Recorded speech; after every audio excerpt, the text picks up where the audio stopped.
Rapat dengar pendapat atau RDP antara Komisi 7 DPR RI dengan Holding Industri Pertambangan BUMN yaitu Mind ID yang digelar di ruang rapat Komisi 7 DPR RI ternyata menyisakan fakta-fakta yang sangat memilukan terkait cara pandang para pengelola BUMN di Indonesia ini tentang masalah hutang BUMN.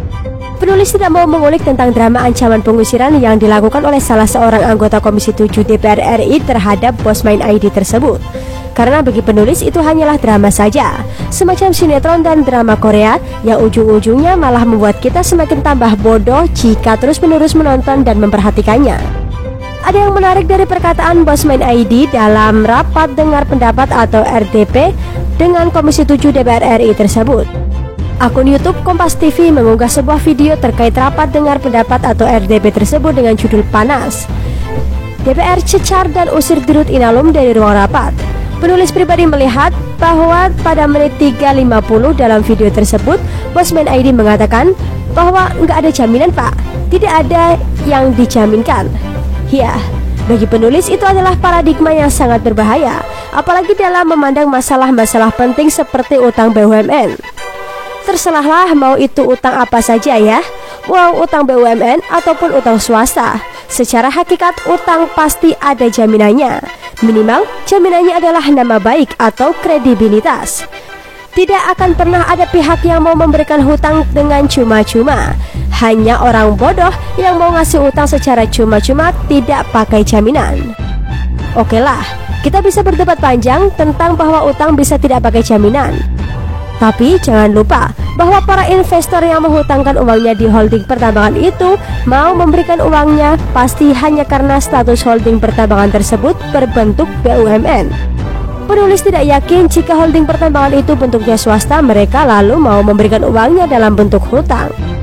Status istimewa BUMN inilah yang menjadi daya tarik utama para investor mau menghutangkan uangnya ke holding pertambangan tersebut yang notabene memiliki status BUMN. Dan secara hakikat jaminannya adalah kredibilitas negara, nama baik negara. Jika saja holding pertambangan tersebut yang bentuknya BUMN ini ternyata kelak tidak bisa membayar hutang-hutangnya pada para investor, maka kredibilitas negara Indonesia akan hancur di mata internasional. Nama Indonesia akan hancur di mata para investor. Dan untuk menghadapi itu, maka negara mau tak mau yang harus menanggung dan membayar beban hutang tersebut. Negara yang harus membayarnya biasanya dalam bentuk penyuntikan PMN atau penanaman modal negara. Kenapa negara harus menanggung hutang-hutang BUMN? Karena jika saja ada BUMN yang merugi dan tidak bisa membayar hutang-hutangnya kepada para investor, maka negara pasti tidak akan tinggal diam. BUMN pasti akan diselamatkan demi kepentingan agar kepercayaan investor tetap kuat kepada Indonesia. Karena jika kepercayaan investor menurun atau hilang, maka mereka pasti akan menarik uang-uangnya yang ada di Indonesia, dan itu berbahaya. Itu semua terjadi karena kita mungkin salah dalam mengartikan hakikat tujuan dari didirikannya BUMN. Penulis adalah salah satu orang yang mempunyai pemikiran bahwa BUMN seharusnya tidak boleh berbisnis dengan rakyat. Karena BUMN itu hakikatnya adalah sebagai stimulan dunia usaha yang ada di Indonesia. BUMN harus menjadi pendorong utama agar usaha kecil, mikro, dan menengah yang ada di Indonesia untuk berprestasi agar kinerja usaha mereka menjadi semakin baik. Bukan malah BUMN bertindak sebagai operator utama sebuah sektor ekonomi. Di Indonesia, bahkan BUMN juga sekaligus menjadi regulator, yaitu dalam hal ini Kementerian BUMN. Kasus perampokan duit rakyat di Jiwasraya adalah contoh kasus terbaru yang dijadikan pelajaran bahwa ketika BUMN kehilangan uangnya, maka negara akan pusing, pejabat-pejabatnya akan pusing, bahkan kementerian BUMN-nya pun mungkin juga tidak akan enak tidur karena ada kasus perampokan berjamaah di Jiwasraya. Negara dituntut untuk mengembalikan uang tersebut kepada para nasabah Jiwasraya.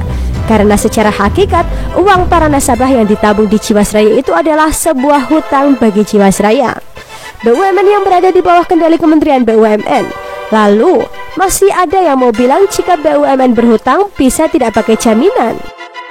Di Di mana nalarnya jika ada orang yang bisa-bisanya berpikiran dan mengatakan hal tersebut, apalagi jika perkataan tersebut terlontar dari seseorang yang menduduki posisi top level manajemen.